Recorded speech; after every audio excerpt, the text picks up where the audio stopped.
আসসালামু আলাইকুম প্রিয় দর্শক, রাজবাড়ির গোয়ালন্দে গতকাল শুক্রবার যে ঘটনা ঘটল সেটাকে আপনারা কিভাবে ব্যাখ্যা করবেন, অথবা সেটাকে রাষ্ট্র কিভাবে ব্যাখ্যা করবে? আমার মনে হয় না এই ধরনের ঘটনা আমার স্মরণকালে আমি কখনো শুনেছি।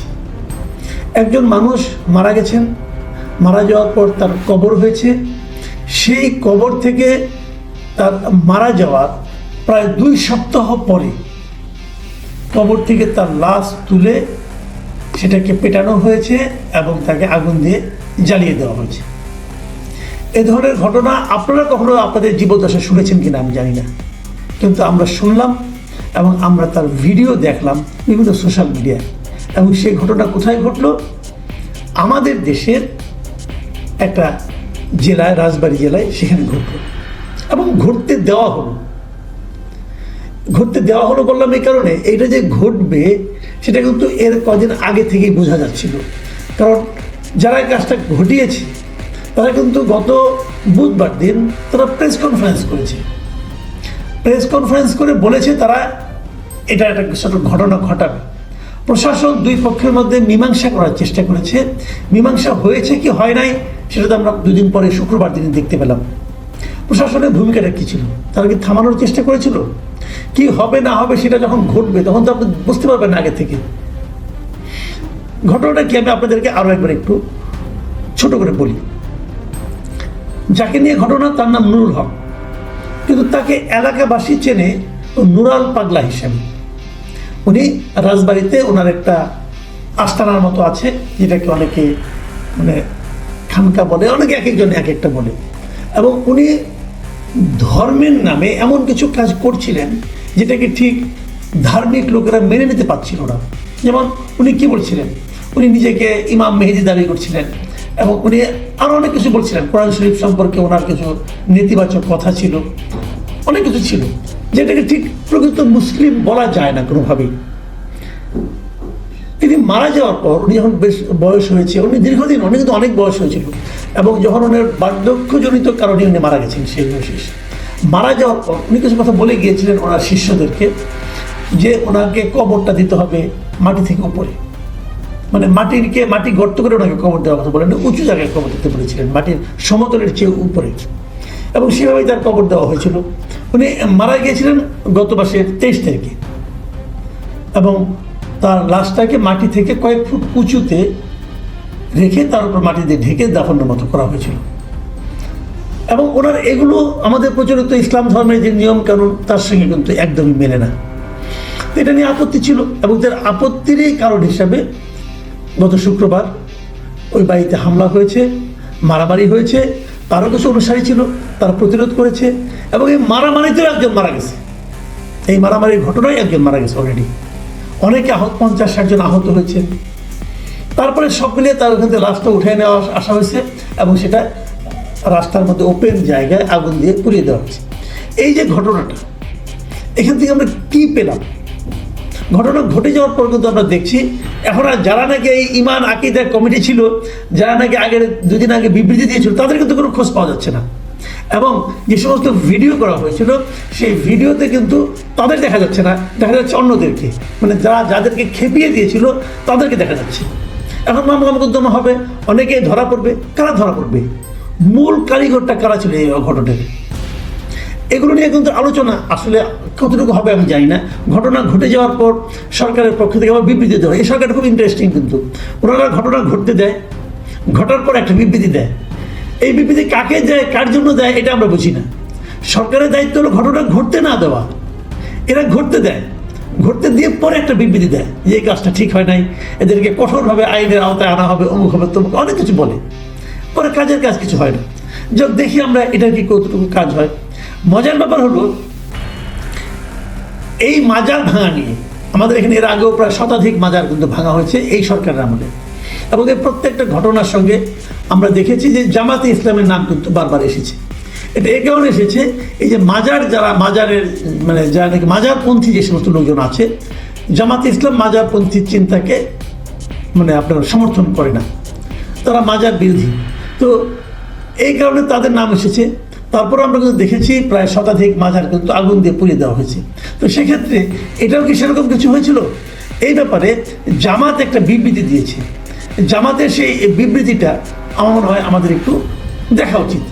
জামাতের সেই বিবৃতিতে কয়েকটা জায়গায় বেশ তারা খুব দৃঢ়ভাবে বলেছেন, আমি আপনাদেরকে একটু পড়ে শোনাই। তারা বলেছেন, নুরুল হক এখন মৃত, তার জীবদ্দশায় যা কিছু করেছেন তার জন্য তিনি আল্লাহর কাছে জবাবদিহি করবেন, কিন্তু এভাবে লাশ কবর থেকে তুলে পুড়িয়ে দেওয়া ইসলাম অনুমোদন করে না। এই ঘটনার মাধ্যমে মানবিক ও ধর্মীয় মূল্যবোধ লঙ্ঘিত হয়েছে। আমরা এই ঘটনার প্রতি গভীর উদ্বেগ প্রকাশ করছি এবং তীব্র নিন্দা জানাচ্ছি, এই একটা কথা বলেছেন।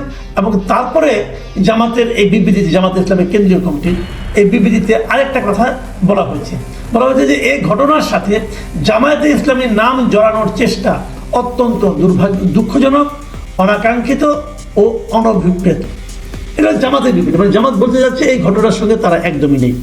কিন্তু আপনারা যদি লক্ষ্য করেন যে বুধবার দিন যে ইমান আকিদা কমিটির যে মিটিংটা হয়েছিল, তারা যে প্রেস কনফারেন্সটা করেছিল, সেই প্রেস কনফারেন্সে কিন্তু আমরা জামাতে ইসলামের যে ওখানকার জেলা আমির, সেই জেলা আমিরকে কিন্তু আমরা দেখতে পাই এবং জেলা আমির নিজে সেখানে ছিলেন এবং জেলা আমিরের উপস্থিতিতেই সেই ইমান আকিদা কমিটির আলোচনা, জেলা আমির মিস্টার অ্যাডভোকেট মোহাম্মদ নুরুল ইসলাম, উনি ওখানে ছিলেন। ওনার উপস্থিতি, ওনার ছবি আপনারা দেখেন, উনি ওখানে ছিলেন।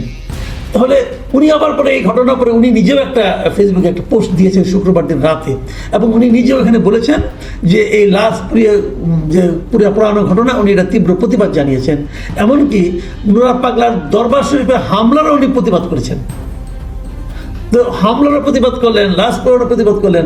আগে দুদিন আগে প্রেস কনফারেন্স উনি কি বলেছিলেন সেগুলো খেয়াল করেন। তারা কিন্তু এই ঘটনা নিয়ে কিন্তু আলোচনা করেছেন এবং তারও চেয়ে বড় কথা, উনি হয়তো নিজে ওখানে লাশ তোলার সঙ্গে ছিলেন না, কিন্তু যারা এখানে লাশ তোলার কাজটা করেছে, উন্মত্ত লোকজন করেছে, তাদেরকে খেপিয়ে দেওয়ার কাজটা কে করেছিল?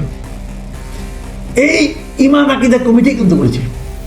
তারাই কিন্তু এখন হয় কি অনেক সময় একটা কথা বলি, যেমন ধরেন আপনি একটা উন্মত্ত ষাঁড়কে একটা ফসলি ক্ষেতের মধ্যে ছেড়ে দিলেন। এখন ষাঁড়টা যে ওখানে কি করবে, ওই ক্ষেতের কোন অংশ খাবে, কোন অংশ খাবে না, অথবা কাকে গুতাবে, কাকে ধরবে, এটা কিন্তু আপনি বলতে পারেন না। কিন্তু দায়টা আপনি দিবেন কাকে? যে তাকে ছেড়ে দিয়েছে, যে তাকে উন্মত্ত করে ওখানে ছেড়ে দিয়েছে, দায়টা কিন্তু তার উপর যাবে। এই যে উন্মত্ত জনতা, এই যে তৌহিদি জনতা যাদেরকে মার্চ ফর গোয়ালন্দ ঘোষণা করেছিলেন, তারা কিন্তু এই যে মার্চ ফর গোয়ালন্দ যারা নাকি মাঠে ছিল, তাদেরকে আপনি সেই উন্মত্ত ষাঁড়ের সঙ্গে তুলনা করতে পারেন। কিন্তু প্রশ্ন হলো, এদেরকে উন্মত্ত করে তুললো কে? এদেরকে খেপিয়ে দিল কে? তারাই হলো মূল কালপ্রিট। এবং সেখানে জামাত তাদের সংশ্লিষ্টতা অস্বীকার কিভাবে করবে এটা আমি জানি না, কারণ আমি তো দেখতে পাচ্ছি সেই প্রেস কনফারেন্সে জামাতের জেলা আমির ছিলেন। তো তারপরে তারা অস্বীকার করেছেন। এখানে আমি আরেকটা প্রসঙ্গ বলে আলোচনাটা শেষ করব। দেখুন, একটা ভিডিওতে আমি দেখলাম যে লাশ যে তোলা হচ্ছে, সে লাশ তোলার একটা ভিডিও দেখা গেল, এই নুরাল পাগলার লাশটা দেখানো হলো। উনি কিন্তু মারা গিয়েছেন গত মাসের 23 তারিখে, তার মানে প্রায় 2 সপ্তাহ। কিন্তু এই 2 সপ্তাহ পরেও দেখলাম তার লাশটা কিন্তু 2 সপ্তাহ কিন্তু মানুষের লাশ পচে যাওয়ার কথা ছিল, কিন্তু ওনার লাশ কিন্তু প্রায় অবিকৃতর মতোই ছিল, খুব একটা পচে গেছে বলে মনে হচ্ছিল না আমার কাছে, যতটুকু দেখলাম আমি। এখন এটাকেও কিন্তু কেউ কেউ দেখবেন আগামীতে ক্যাশ করবে, তারা বলার চেষ্টা করবে যে নুরাল পাগলা আসলে আল্লাহর একজন অলি ছিলেন, যেহেতু তার লাশ পর্যন্ত পচে নাই। ভাই, এগুলি কোনো বিষয় না, যত বড় অলি হোক লাশ পচবে, লাশ পচার কথা, তাহলে এটা পচলো না কেন? এমনও তো হতে পারে যে উনি বলে গিয়েছিলেন যে আজকাল কিন্তু অনেক ধরনের এই আপনার পচন নাশক কিন্তু কেমিক্যাল পাওয়া যায়, আমরা যেটাকে সহজে বলি এই নানা রকম কেমিক্যালই বাজারে কিন্তু পাওয়া যায়। এই ফরমালিন বলি না আমরা, ফরমালিন না, আরও উন্নত মানের কেমিক্যালও পাওয়া যায়, যা দিয়ে নাকি লাশ প্রায় বেশ কিছুদিন পচন নিরোধী অবস্থায় রাখা যায়। তো সেরকম কিছু লাগানো হয়েছিল কিনা আমি জানি না, কিন্তু হতে পারে। এখন এতে প্রবলেমটা কী হচ্ছে, প্রবলেমটা বলি। দেখেন, আগে ছিল সে একজন ভণ্ড। নুরাল পাগলার কর্মকাণ্ডকে আপনি ইসলামের দৃষ্টিতে ভণ্ডামি ছাড়া আর কিছু বলতে পারেন না, তো ভণ্ডামি ছিল। কিন্তু এখন কি হবে, দেখবেন কয়েকদিন পরে সে পীর হয়ে যাবে এবং তার ওই যে আস্তানা, ওটা দেখবেন যে মাজার শরীফে রূপান্তরিত হয়ে গেছে কয়েকদিন পরে। এখন অনেকে হয়তো বলতে পারেন এই পুরো কাজটাই হয়তো প্রি প্ল্যান্ড, এটাও কিন্তু হতে পারে। কিন্তু আপনি যেভাবে যাই বলেন না কেন, আমাদের মানুষ তো হুজুগে মাতে হতেও পারে, কিন্তু যেভাবে আপনি যাই বলেন না কেন, মূল ঘটনাটা হলো এই ঘটনাটা ঘটতে দেওয়া হলো কেন, ঘটতে দেওয়ার পেছনে কে ছিল? এই দুইটা জিনিস যদি আপনি আইডেন্টিফাই করতে না পারেন, আগামীতে এগুলো আরো ঘটতে থাকবে। দেখুন, নুরাল পাগলা যা করছিলেন সেটা ভণ্ডামি, নুরাল পাগলাকে নিয়ে যা যা করা হচ্ছে এগুলো